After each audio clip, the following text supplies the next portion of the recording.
have watched this film before? Someone of you? Yeah. So it's not some just repetition. That's a good thing. But yeah, I'm gonna open the floor later for your feedbacks on the movie as well. But for now, I just want to introduce what is the topic today. It's Israel as a state of exception, reading Agamben with a Palestinian lens. So,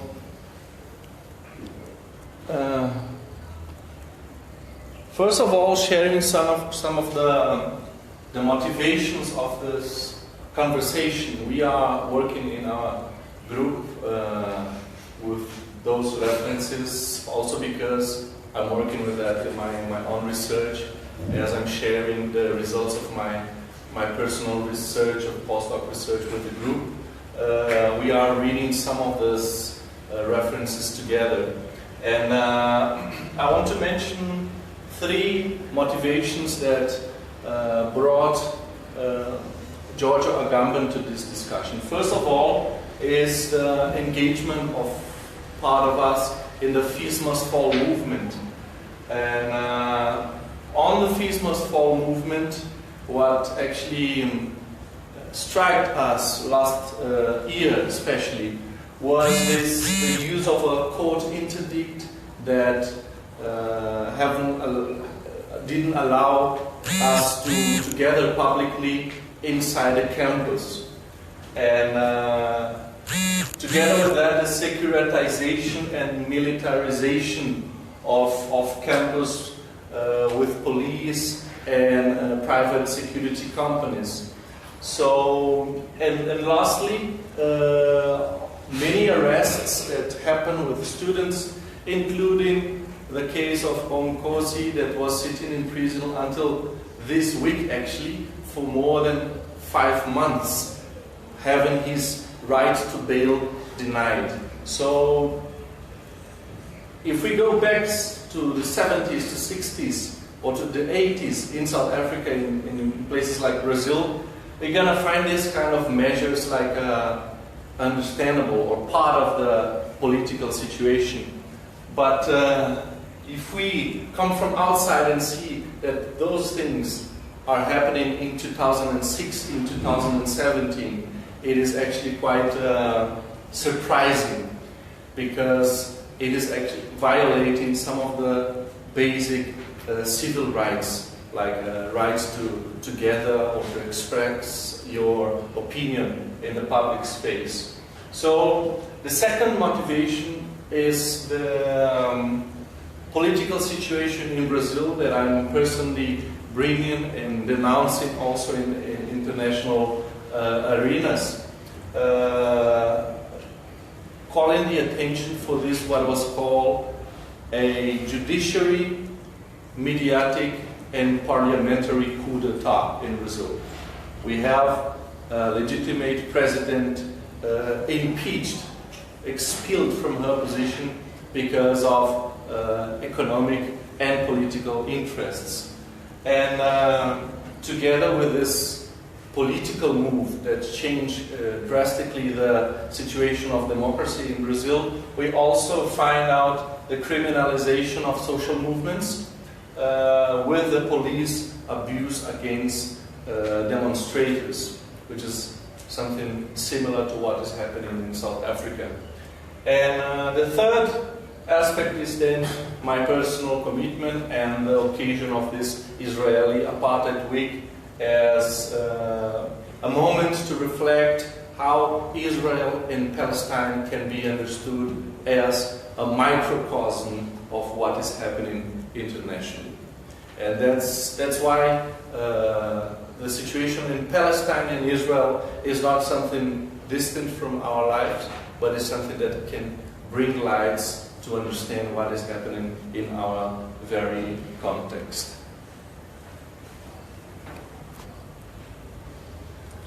Yeah, the paper we're going to be using as a basic reference for this discussion that I managed to share with some of the students as well is called For a Theory of Destituent Power of Giorgio Agamben. It's available on internet, easy to be found.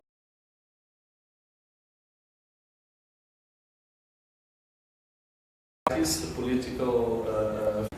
He's an Italian, and he basically works with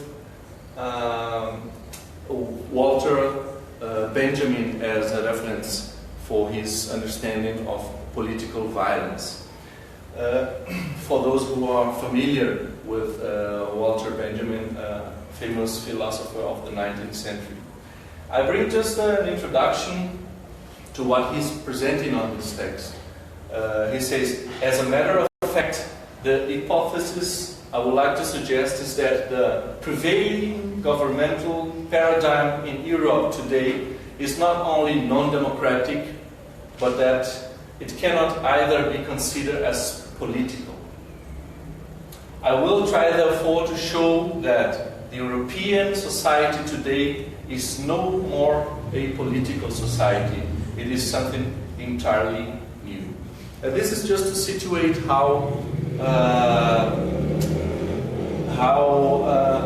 what is the context he's speaking from. It's not a universal talk. He's speaking from an European perspective. He was speaking in Greece during the economic crisis and the economic adjustment that created like a social issue in Greece. So coming from that context, he was noticing how democratic states in Europe were adopting kind of different political approach. What is saying that it's not as the notion of political activity from the modern states. And on this context, he brings this notion of state of exception, which he calls a dominant paradigm of government. And he finds in history when this new paradigm of government was suggested internationally, and obviously the main event that gave reason for that was the terrorist attack in the World Trade Center in the United States in 2001. So that was for him the event that changed the mindset of the international governments in terms of measures of security and policies that creates this, that what he calls state of exception. So the state of exception, so this is what he describes as a civil war, a war against terrorists that we have heard a lot of times on media and so on. So this state of exception is a state in which law suspends law. Many democracies, contemporary democracies, on their constitutions, they foresee situations that can be characterized as emergency states in which the government can use that specific law to cancel the other laws that guarantees like civil and political rights for individuals, for instance. And then we come to the first breach with the Israeli and apartheid situation, in which we observe that Israel is violating several international laws for some decades. This is surprise, and it's reason for political retaliation or even military invasion when it's kind of Arab countries or Middle East countries or African countries like Libya, for instance.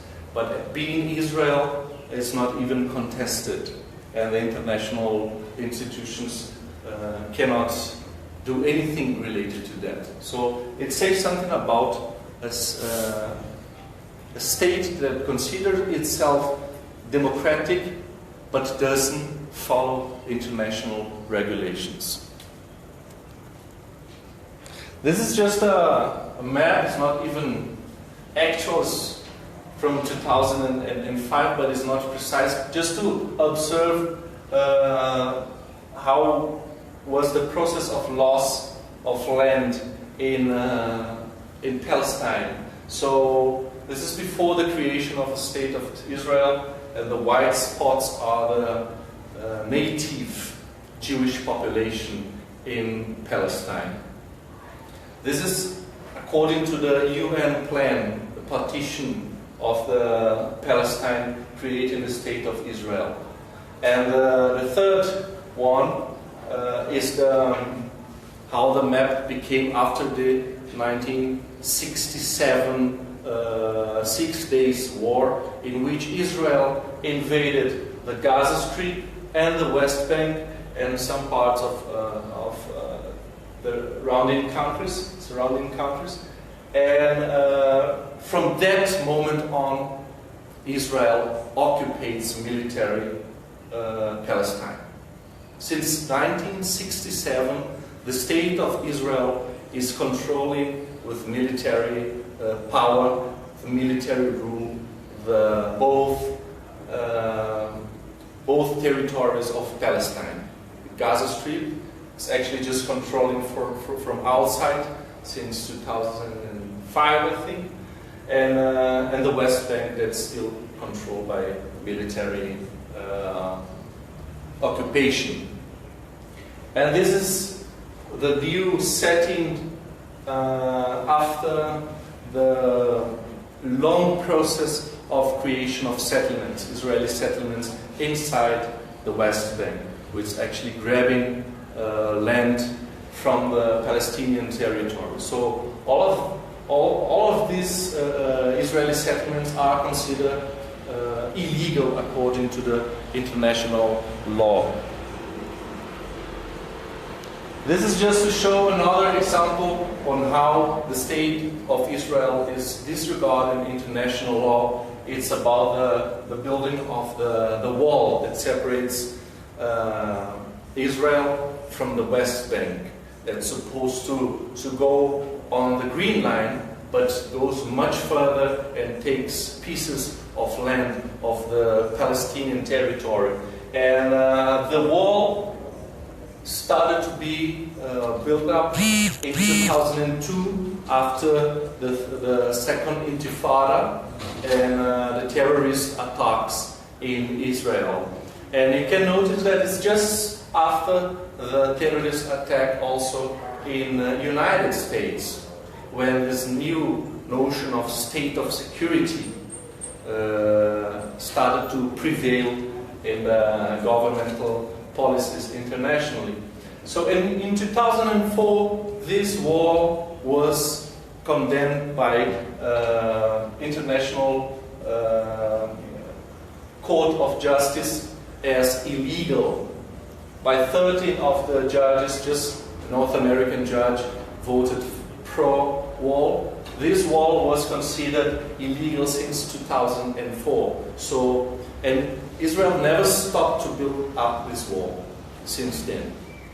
So it means that for 13 years, Israel is again disrespecting a decision by the International Court of Justice, building a wall that's considered illegal, and also selling technology for other countries to build up walls, like is the case probably in the United States now. So, what is then this notion of state of exception of Agamben? He draws from three historic notions of state of exception. The first one is the Roman Empire notion of salus publica suprema lex, which means necessity does not acknowledge any law. That was a Roman law principle that established that when a state or when a specific territory is in an emergent situation or in a situation of need for any reason, whatever, political, war, or environmental, or whatever, this country or state or empire, as the case of the Roman one, doesn't need to acknowledge any law to take measures to protect the people. So it's actually meant to be a protection of the people, disregarding what the law says. So we know what's better for the people in a crisis situation. We're gonna take decisions that can go against the law. So the second notion comes from the French Revolution, when the Comité de Salut Public were created, in which they foresaw, when the French Revolution changed the political system in France, they foresaw that in certain occasions the state, the republic, can disregard the law to protect the health of the citizens. And the third one, the third example from, and this is actually more related to the actual notion of state of exception that he builds up, is the Article 48 of the Weimar Constitution in Germany. When Hitler came to power in 1933, he immediately used this Article 48, suspending individual rights. And during all the Nazi regime in Germany, 12 years, the individual rights were suspended. So the Nazi state is, for Agamben, the perfect example of a state of exception. And obviously, the latest circumstance is the security measures from 2001 on in the United States, and also as seen according to the construction of that wall in Israel. And he says, while the state of exception was originally conceived as a provisional measure, which was meant to cope with an immediate danger in order to restore the normal situation, the security reasons constitute today a permanent technology of government.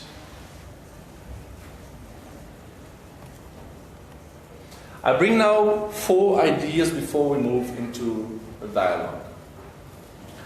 And I read them, and I'll try to jump quickly to give a smaller space for debating. But I'm emphasizing what I think is a central idea of this paragraphs that I'm presenting. In this sense, modern totalitarianism can be defined as the establishment, by means of the state of exception, of legal civil war that allows for physical elimination, not only of political adversaries, but of entire categories of citizens who, for some reasons, cannot be integrated into the political system. Since then, the voluntary creation of a permanent state of emergency, though perhaps not declared in technical sense, has become one of the essential practices of contemporary states, including so-called democratic ones. So here too, just emphasizing 2 ideas. First, state of emergency is a way to solve the problem of the impossibility to integrate some sort of people, some categories of citizens into the political system, which is exactly what happens in Israel. Creating Israel with like floating borders and having to deal with the problem of the native population that cannot be guaranteed fully citizenship. Otherwise, the whole Israeli state project will fail. And the second one is that this state of exception sometimes they might not be declared in a technical sense, which means that differently than the other states of exception, nowadays we can be experienced the implementation of state of exceptions, of exception, even without that being declared in a technical sense. And that could be useful for us to think about our situation in South Africa, in Brazil, in India, obviously, and also in Palestine. This is the citizen condition of Palestinians in Israel and in occupied territories. The first category are the Israeli integrated within, the Palestinian integrated within the Israeli society, that are citizens of Israel living in East Jerusalem, or, which is actually considered occupied territory, but have access to the West Jerusalem side, and the Palestinians living in other places of Israel, like Tel Aviv, for instance. So these have citizenship, but they don't have, as we watched on the movie, they don't have equal rights. They don't have equal access to public policies by the government. So it is already a clear case of apartheid when Palestinian Israeli citizens have less rights and have less access to the funds of the state than the Jewish population. The second category is then the people living in the West Bank. And in the West Bank we have two laws being applied. The first one is the military law that is applied just for the Palestinian people. And for the settlers, the Jewish settlers living in occupied Palestine illegally, they respond to a Israeli civil law as Israeli citizens. So we have then, again, in the West Bank, a apartheid pattern that creates two laws for two sorts of citizens. And the third case then is Gaza. There's actually not control military, don't have military presence inside, but just the outside control of the borders. That creates that condition of what is called the biggest jail in the world, the biggest prison in the world, with the highest demographic level in the planet Earth, of people living inside a small piece of land. So this is the wall.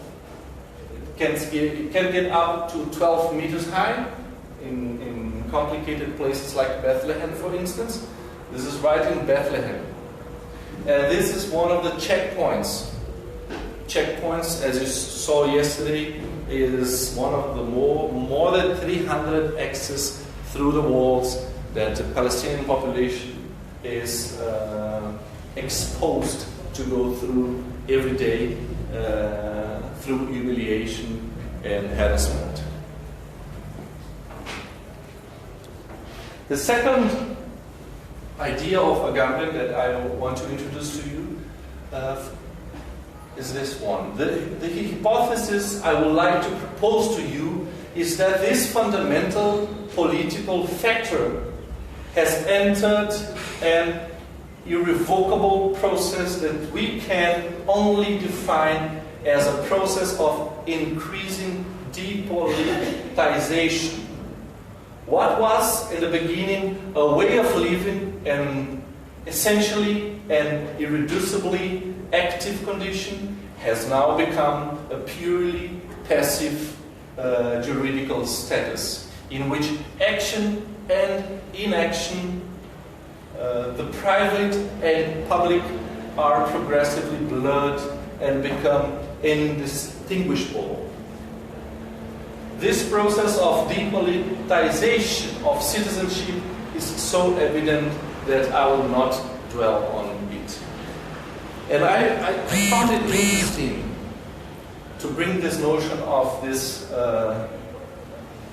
blurred relation between public and private aspects of life within the political atmosphere that's actually corroding the political system in many places, like in South Africa, in Brazil, and also in Palestine and Israel. When a political circumstance is created in which the private interests mingle with the public interests. So, a state of exception is a state in which a private interest can be applied as being of public interest. And then we can see how the private interests are affecting the political atmospheres in many places in the world. Maybe we can develop that further later if it's not quite clear. So the third idea is that the security state, whose name seems to refer to an absence of cares, from Latin securus, from sine cura, without heal. Security comes from that Latin notion of having no way to heal something. That's when we apply security measures, when something cannot be healed. Sine cura, without heal. So, the security state, whose name seems to refer to an absence of cares, should, on the contrary, make us worry about the dangers it involves for democracy.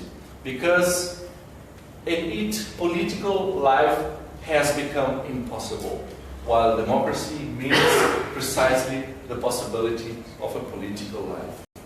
So we have the private interests mingling with political interest in the political life, in the public space, the political life which is supposed to be the way in which we publicly solve the problems of our societies. When this process of privatization of the political life happens, democracy becomes impossible.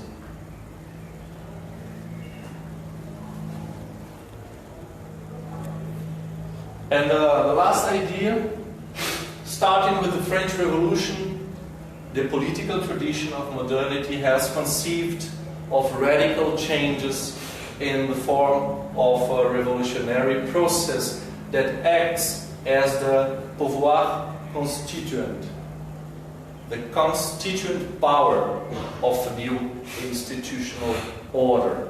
So he's analyzing in the modern history how revolutions changed the legal system. Revolutions act changing the constitutional aspects of the societies. And what he's saying here is that I think that we have to abandon this paradigm and try to think something as a croissance destituent. How is it French? Destituent. Thank you.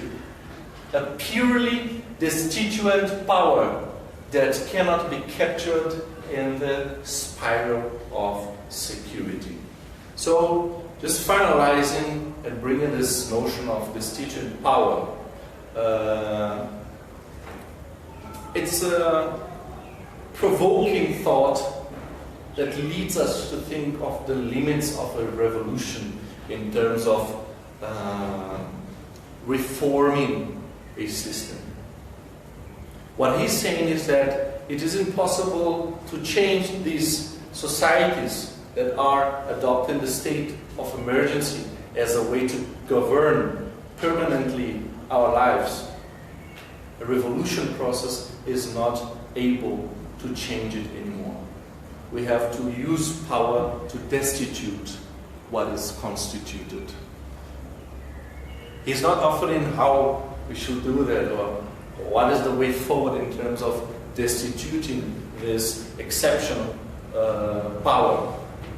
But that's the task for us as thinkers, as activists, and it's an invitation for us also to reflect to which extent do we really consider ourselves living under this state of exception, and what is the way we can destitute this kind of control of our lives. Okay, that was